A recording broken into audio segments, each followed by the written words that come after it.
The morning came like every other morning on Samuel's ranch, cold and heavy and full of worry. Samuel was an old man now, his hands wrinkled like old leather, his back bent from 50 years of hard work under the Texas sun. He woke up before the light came, before the roosters even started to cry, because sleep had become a difficult thing. His mind would not rest anymore. The problems were too big, the money was too small, and the future was too uncertain. He pulled on his worn boots, the same boots he had worn for 15 years, and stepped out into the darkness with a cup of black coffee that tasted like bitter medicine. The ranch stretched out before him like a sleeping giant that was slowly dying. Samuel could feel it in his bones. The land that his grandfather had claimed, that his father had built, that he had spent his entire life protecting, this land was now becoming a burden. The trees looked thinner. The grass looked weaker. The fences that his hands had built with such care were now falling apart in places, leaning like tired old men. Everything was falling apart, and Samuel knew why. The drought had come 3 years ago, and it would not leave. No rain had fallen in months. The well had become shallow. The grass had turned brown and brittle. The cattle that he had raised with such pride were now thin and struggling, and he had to sell more of them each month just to pay the bills. Samuel walked toward the main pasture, the place where his remaining animals tried to find something to eat in the dead, dusty soil. His boots made small clouds of dust with each step, and the dust stuck to his old jeans and his weathered shirt. The sky above was gray and cold, with clouds that held no promise of rain. Winter was coming, and Samuel did not know how he would feed his animals through another season. The bank had sent 3 letters already. The words in those letters were hard and cold: payment overdue, foreclosure, legal action. Samuel had worn those envelopes in his shirt pocket for 2 weeks before he could open them and read what he already knew was coming. His neighbors had started to talk. Samuel knew this because ranch people always talk, and word travels like wind across the plains. They said old Samuel was finished. They said his ranch was worth nothing now. They said he should sell the land, sell the animals, and move into town to live with his daughter. But Samuel could not do that. A man without his land was not really a man anymore. A man without his purpose was just a shadow waiting to disappear. So he kept walking, kept working, kept hoping that somehow the rain would come and everything would change. It was near the northern fence line where Samuel first saw the strange dark shape. The fence line was the border of his property, and it was marked by old wooden posts that his father had set into the ground decades ago. Samuel had repaired that fence many times, and he knew every post, every nail, every weak place where the wood was rotting. But this dark shape was new. It was not something that belonged there.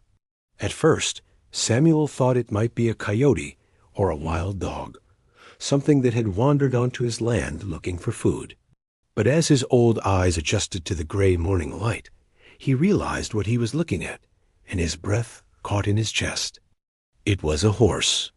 A dark horse, darker than midnight, darker than coal, standing absolutely still against the frozen fence post. The animal was so thin that Samuel could see the outline of every bone beneath its skin. The horse's head hung low, and its body shivered with a terrible, uncontrolled shaking that came from deep hunger and deep cold. Samuel had never seen this horse before. He had lived on this ranch for 50 years, and he knew every horse within 10 miles. He knew their colors, their names, their temperaments. This dark colt was a complete stranger. Samuel stood very still and watched the horse. The colt did not move. It did not try to run away or make any sound. It simply stood at the fence, pressing against the wooden post like it was the only thing holding it up. The animal's eyes were wild and scared, and there was something in those eyes that made Samuel's chest feel tight and heavy. The horse looked like it had been through something terrible, something that had broken its spirit and left it hanging on by only the thinnest thread of survival. Samuel's mind began to work, trying to understand where this animal had come from. Had it escaped from a distant ranch? Had someone abandoned it?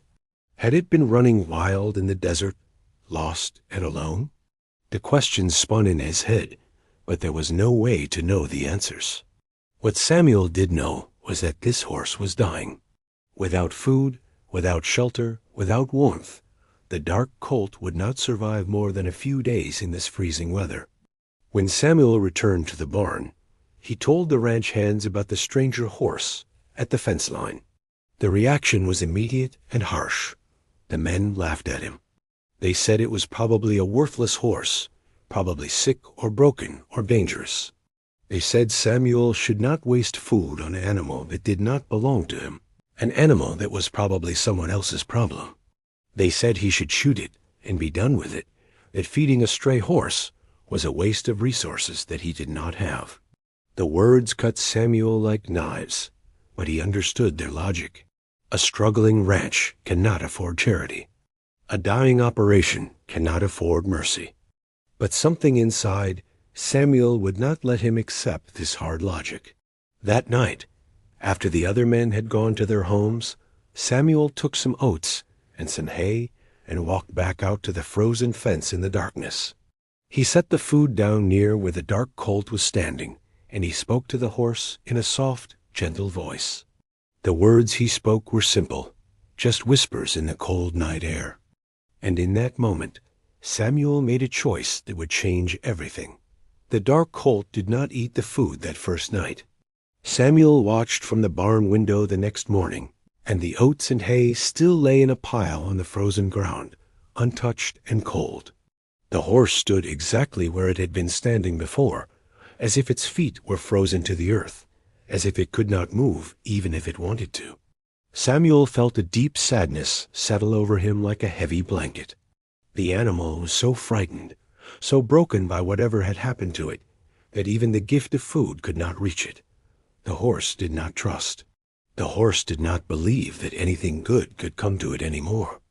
Samuel went about his daily work, but his mind was always somewhere else. He fed his remaining cattle, he checked the fences, he did the 100 small tasks that kept a ranch running.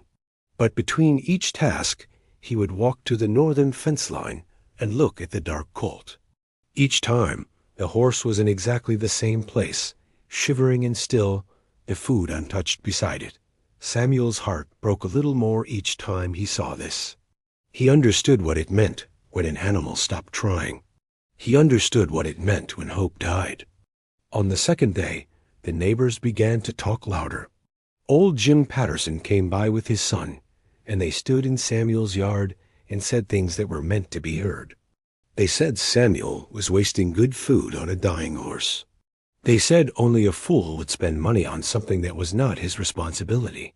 They said the horse would probably die anyway, and all Samuel's kindness would be for nothing. The words were hard and cold, and they were meant to hurt. Samuel listened to them, and he did not argue, but he also did not agree. After they left, Samuel felt something rise up inside him, something stubborn and strong. He decided that he would keep feeding that horse.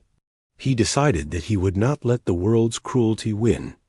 That evening, as the sun was setting and painting the sky orange and purple, Samuel went back to the fence with more food. This time, he brought oats and some hay, but he also brought something else. He brought an old blanket that had belonged to his wife, who had died 5 years ago. The blanket was soft and warm, and it smelled like the past, like the days when his wife was alive and the ranch was full of hope and laughter. Samuel spread the blanket on the ground near the fence post, and then he sat down on it. He did not go too close to the horse. He just sat and waited, with his old bones aching in the cold, and he waited for the darkness to come. Samuel began to talk. He spoke to the horse in a quiet voice, words that came from somewhere deep inside his chest. He told the colt about his wife, about how much he had loved her, about how empty the ranch had become after she died. He talked about his children, who had moved away to the city and rarely came home. He talked about the drought, about the bills, about how close he was to losing everything. He told the horse things that he had not told another living person in years. The words came out like water from a broken dam, honest and raw and full of pain. And as Samuel spoke, he felt something change inside himself. It was as if saying the words out loud made them real in a different way, made him real in a different way. The dark colt listened. Samuel could not explain how he knew this, but he could feel the horse's attention turning toward him. The animal's ears moved slightly, following the sound of Samuel's voice. The shaking seemed to slow just a little bit. And in that moment, Samuel understood something very important. The horse was not just afraid of starvation. The horse was afraid of people.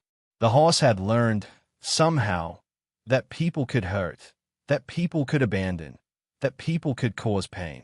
The horse had learned not to trust, just as Samuel had learned not to hope. On the third day, something miraculous happened. When Samuel walked out in the early morning, the food was gone. The oats and hay that he had left the day before had been eaten. Samuel felt tears come to his eyes. It was such a small thing, but it meant everything. The horse had decided to live. The horse had decided to try. Samuel brought more food and left it in the same place. He sat on the blanket again, and he talked more stories. This time, he told the horse about the good years, about when his father was alive and the ranch was thriving, about the horses he had loved as a young man. Days passed, and something beautiful began to happen. The dark colt started to move. At first, it was just a few steps toward the food. Then it was a few steps toward Samuel. The animal would never come too close, but it came closer than it had been before. Samuel learned to read the horse's moods. He learned that the colt responded to gentleness, that it was afraid of sudden movements, that it needed to know it was safe. He learned that patience was the only language the horse understood. Samuel's neighbors continued to mock him. They said he was wasting his time and his resources. They said a horse that broken could never be fixed. But Samuel did not listen to them anymore. He was too busy having conversations with a horse that nobody else could hear. He was too busy learning to trust again himself. Each day, the dark colt ate a little more. Each day, the colt came a little closer. Each day, Samuel could see the spark of life returning to those wild, frightened eyes. One cold afternoon, something happened that Samuel would remember for the rest of his life.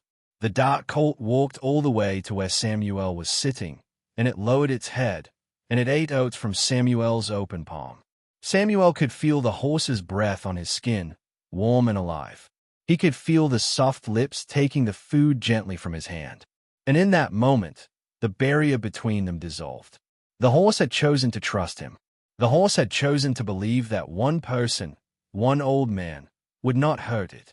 And Samuel, in that same moment, had chosen to believe in something again. The frozen fence was no longer just a boundary. It was becoming a bridge between two broken creatures who had found each other in the darkness. February came with a cold that was almost unbearable. The temperature dropped far below freezing, and the world became a landscape of ice and white. Samuel woke one morning to find that everything had turned into crystal, every blade of grass frozen solid, every fence post covered in thick ice that sparkled in the pale sunlight. The wells on the ranch were becoming slower. The water that had once flowed freely now came in thin streams. Samuel knew that this was the worst drought he had ever experienced, and the cold was making everything worse. The cattle were suffering. The horses were struggling. Even Samuel himself felt the weight of the cold in his bones, a pain that no coat could fully protect against. But the dark colt was changing. The horse that had been a skeleton, that had looked like death itself, was now becoming stronger every day. Samuel had moved the horse into a sheltered area near the barn, and he was feeding it regularly now, not just leaving food at the fence. The colt's ribs were no longer visible. Its dark coat was becoming glossy and smooth. The wild fear in its eyes was slowly being replaced by something warmer, something that looked almost like affection. Samuel spent hours with the horse every day, grooming its coat, talking to it, building the bond that had started at the frozen fence line.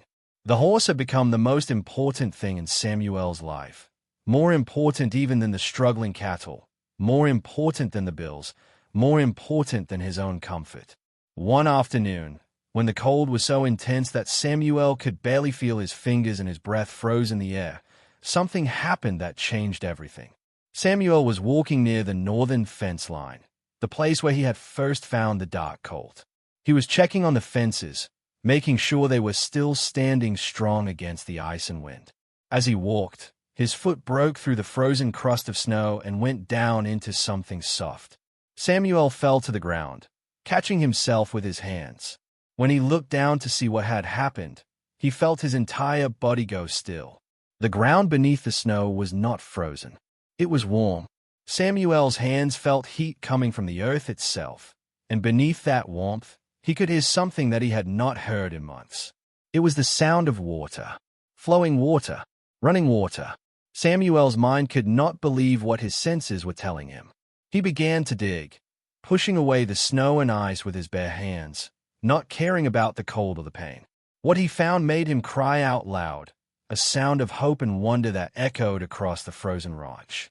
There was water here, real water, flowing from beneath the earth, too warm to freeze, still moving and alive beneath the frozen surface. Samuel understood immediately what this meant. This was a spring, a natural source of water that had never completely frozen, even in the worst winter, even in the deepest cold. This was something precious beyond measure. This was something that could save everything. Samuel ran back to the barn, his old legs moving faster than they had moved in years. He found the dark colt standing in its shelter, and he looked at the horse with new understanding. The colt had been standing at this exact spot when Samuel found it. The horse had refused to leave this fence line.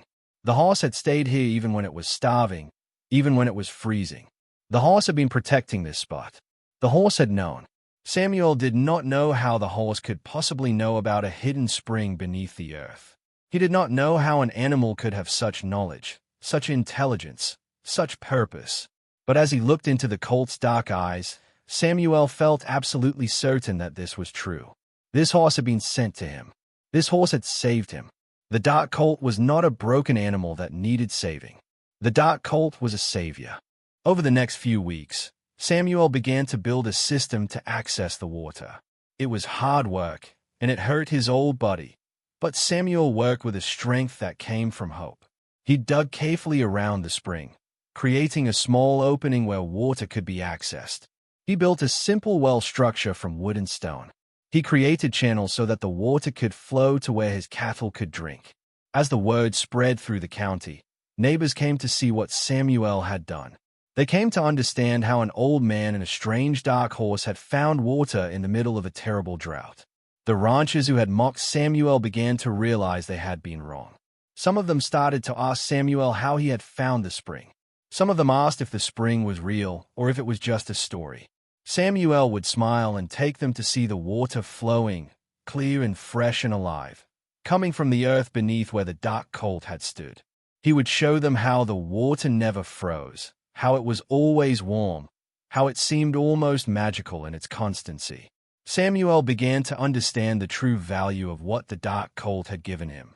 This was not just water. This was survival. This was hope. This was the difference between a ranch that lived and a ranch that died. With access to water, Samuel could keep his cattle alive through the rest of the drought. With water, he could negotiate with the bank, could prove that his ranch had value, could stay on his land. With water, he could have a future again. The dark colt became famous throughout the region. People would come just to see the horse that had saved old Samuel's ranch. Traders offered Samuel large amounts of money for the colt, but Samuel refused every offer. The horse was not for sale. The horse was a part of his life now, a part of his redemption, a part of his story. Samuel realized that the colt had taught him something deeper than just where to find water. The horse had taught him that worthless and valuable are only matters of perspective, that broken things can be whole again, that sometimes salvation comes from the most unexpected places.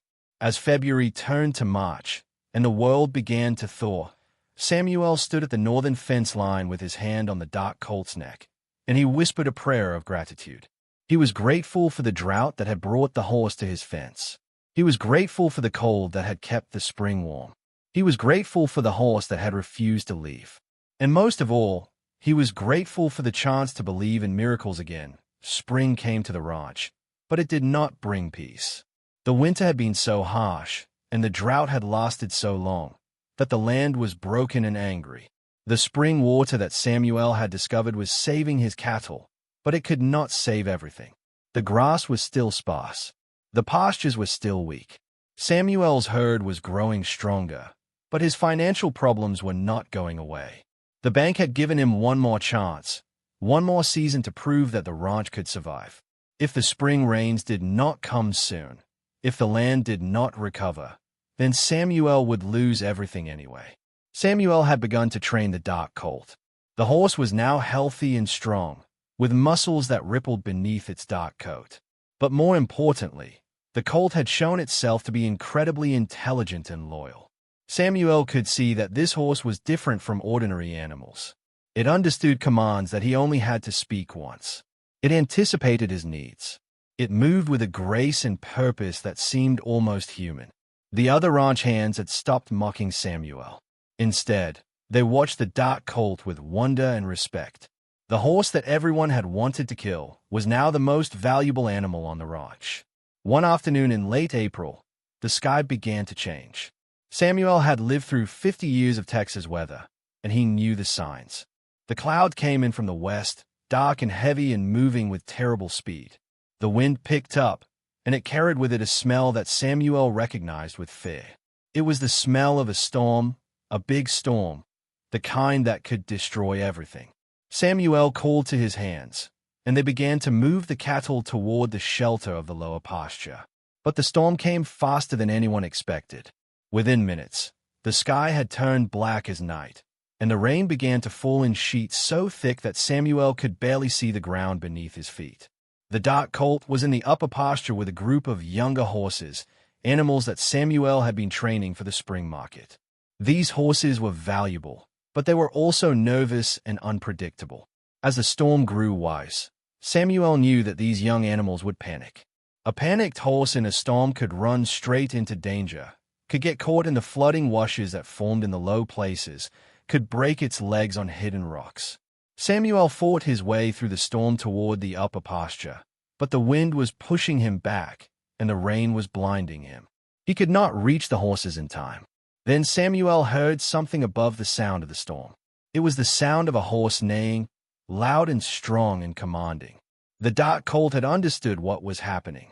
The horse had realized that the younger animals were in danger, and the dark colt had taken action on its own, without any command from Samuel, without any training that had prepared it for this moment. The colt began to move the younger horses, pushing them with its body, driving them away from the dangerous upper pasture and toward the shelter of the barn. The dark horse moved with intelligence and purpose, understanding exactly where safety was, understanding exactly how to protect the other animals. Samuel watched from where he stood, amazed at what he was seeing. The dark colt was working like a professional herding horse, like an animal that had been trained for years, even though it had never done this before. The horse was not acting on instinct alone. It was acting on something deeper, something that looked like love, like loyalty, like a desire to protect the vulnerable. The young horses, terrified by the storm, followed the dark colt's lead. They ran through the rain and wind, guided by the strength and certainty of the dark horse that was larger than them, stronger than them, more confident than them. Samuel made his way back to the barn just as the dark colt arrived with all the younger horses. Not a single animal had been lost. Not a single horse had been injured. The colt had saved them all. The other ranch hands who were huddled in the barn stared at the dark colt in absolute silence. They had seen something that day that they would never forget. They had seen an animal act with intelligence and compassion that most humans did not possess. The storm raged through the night and into the next morning. When it finally passed, Samuel went out to assess the damage. The wind had knocked down fences in several places. Some of the older structures had been damaged. The young grass that had just begun to grow had been beaten down by the hail. But the animals were safe. All of them were alive and unharmed. And Samuel knew that he had the dark colt to thank for this. Without the horse's quick thinking and brave action, he would have lost thousands of dollars in livestock. Word spread through the county about what had happened. The story of the dark colt grew in the telling, becoming more amazing with each person who heard it. Some said the horse had intelligence equal to a human. Some said it was a miracle. Some said the horse was magical, sent by God himself to save old Samuel's ranch. The traders came back, offering even more money for the dark colt. One man offered Samuel enough money to pay off all his debts and still have money left over. It was a fortune. It was more money than Samuel had ever seen in his entire life. Samuel thought about the offer for a long time. He thought about how this money could solve all his problems. He could pay the bank. He could repair the fences. He could buy new cattle. He could live comfortably for the rest of his life. But every time he looked at the dark colt, every time he saw the horse standing in the pasture, every time he remembered that moment in the storm when the horse had saved the other animals, Samuel knew that he could never sell the colt. Some things were worth more than money. Some bonds were more valuable than any amount of wealth. Samuel refused the offer. He told the trader that the dark colt was not for sale at any price. He told him that the horse was a part of his family now, a part of his life, a part of his salvation. The trader looked at Samuel like he was crazy, but Samuel did not care. He had learned something important through the drought, through the hunger, through the fear. He had learned that the most valuable things in life could not be bought or sold. They could only be earned through trust, through loyalty, through love. And those were the things that truly mattered. By the time another year had passed, Samuel's ranch had transformed into something that he could barely recognize. The spring water flowed steadily, and the cattle that he had almost lost were now healthy and strong. The pastures had recovered, and green grass once again covered the land where dust and drought had ruled for so long. The bank had stopped sending letters with red stamps. The neighbors who had doubted him now came to ask for advice. Samuel had become someone important again, someone who had survived the worst and come out the other side. But more than that, Samuel had become someone different. He was no longer just a struggling old man trying to hold on to the past. He was a man who had learned to believe in second chances, a man who understood that miracles could happen if a person was willing to look for them in unexpected places. The dark colt had become a legend throughout the entire region. Young ranchers would ride out to Samuel's ranch just to see the horse that had saved the herd during the terrible storm. They would listen as Samuel told the story of finding the colt at the frozen fence, of building trust one day at a time, of the horse revealing the hidden spring, of the bravery it had shown when the storm came. But Samuel would always tell them the most important part of the story, the part that was not about the horse at all. He would tell them that the real miracle was what the horse had taught him about himself. Samuel had taught the dark colt to work cattle, and the horse had become the finest herding animal that anyone in the county had ever seen. The colt understood commands that were spoken in barely a whisper. It could move a single cow from a herd without disturbing the others. It could sense danger before it happened. It could predict what the animals would do and move to prevent problems before they started. But more than its skills, it was the horse's loyalty that made it special. The dark colt would follow Samuel anywhere. It would work for hours without complaint. It would stand in the rain and wind without moving if Samuel asked it to stay. The horse had learned to trust one person completely, and that trust had become the foundation of everything they could accomplish together. Samuel's daughter came home from the city to visit, and she barely recognized her father. He had gained weight back. His face had color again. He smiled in a way that she had not seen in many years. His eyes had hope in them. She watched him work with a dark colt in the pasture, and she saw something that she had never seen before. She saw her father truly happy, truly at peace. She understood, in that moment, that the ranch had never been just about land or cattle or money. It had always been about purpose, about belonging to something, about having a reason to wake up in the morning and face the world. Samuel hired more ranch hands, and he taught them the lessons that the dark colt had taught him. He taught them to look for potential in broken things. He taught them to see value where others saw only worthlessness. He taught them that patience and kindness could unlock possibilities that harshness and cruelty could never reach. The young men who worked for Samuel learned more than just ranch skills. They learned about life, about compassion, about the power of believing in something when everyone else has given up hope. One winter afternoon, many years later, Samuel stood at the northern fence line where he had first found the dark colt. The horse was older now, much older. It was no longer young and powerful. Its dark coat had become streaked with gray. Its movements were slower, more careful. The colt had become a wise old horse, an animal that had lived a full and good life. Samuel ran his hand along the horse's neck, and he felt the bond that connected them still, after all these years, still strong and true. Samuel thought about that first morning when he had seen the dark shape at the frozen fence. He thought about how close he had come to listening to the other people, to shooting the horse and letting it die. He thought about how different his life would have been if he had made that choice. The thought made him grateful in a way that words could not express. He was grateful for the horse, grateful for the hidden spring, grateful for the storm that had shown the colt's true nature.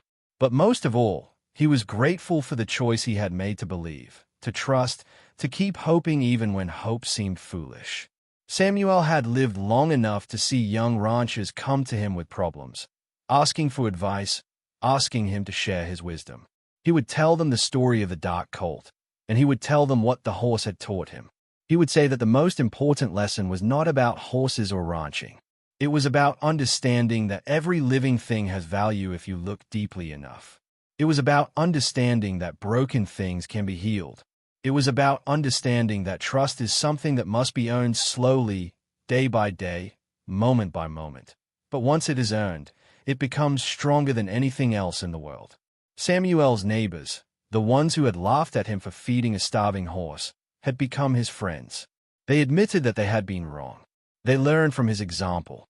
Several of them began to look at their own ranches differently, began to see possibilities where they had only seen problems before. The dark colt had changed not just Samuel's life, but the lives of everyone who had heard his story and taken the lessons to heart. Years passed, and eventually the dark colt became too old to work. Samuel retired the horse to the best pasture on the ranch, a place where the grass was always green and the water from the spring flowed nearby. The horse spent its final years in peace and comfort, visited often by Samuel, who would sit beside the horse and remember all the years they had shared. When the dark colt finally passed away, at an age far beyond what anyone had expected it to live, Samuel buried the horse at the edge of the northern fence line, at the exact spot where he had first found it. Samuel placed a simple stone marker at the grave, and he carved words into it that captured the meaning of everything. Here lies a horse that saved a man and taught him to believe again. Samuel would visit that grave often, and he would stand in the wind and remember. He would remember the frozen fence, the hidden spring, the terrible storm, and the dark colt that had brought him back from the edge of despair. Samuel lived many more years after that, and he told the story of the dark colt until the day he died. And long after Samuel was gone, people still told the story, because the story was true, and it was the kind of true that mattered most, the kind of true that changed hearts and taught people about the power of compassion, patience, and faith.